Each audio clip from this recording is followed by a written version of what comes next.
Hello everyone, आज हम बनाने जा रहे हैं मेथी पापड़ की सब्ज़ी।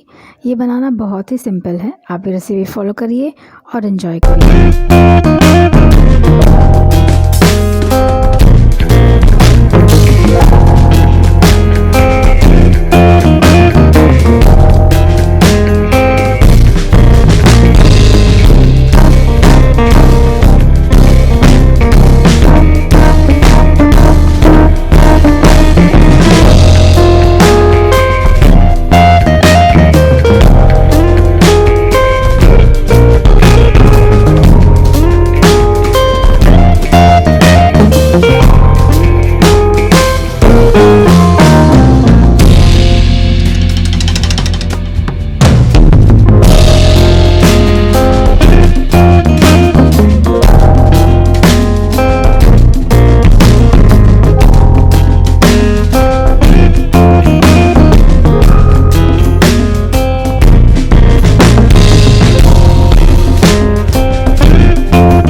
मात्रा आप अपने इच्छा अनुसार डालिए। यहाँ पर जितना गाढ़ा या पतला आप खाना चाहेंगे उस हिसाब से इसमें आप पानी एडजस्ट करिए।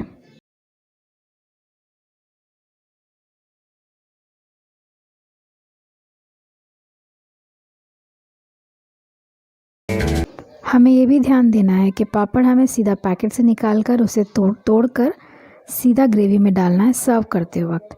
पापड़ को हमें तलना नहीं है, सेकना नहीं है। कच्चा पापड़ ही ग्रेवी में डाला जाता है और इसे सर्व करते वक्त डालिए। पहले आप डालेंगे तो पापड़ आपका पूरा गल कर ग्रेवी में मिक्स हो जाएगा। होप आपको मेथी पापड़ की सब्ज़ी पसंद आई होगी। अगर पसंद आई होगी तो ज़रूर लाइक करें, शेयर करें, कमेंट करें। Thank you for watching Purvanchal tadka.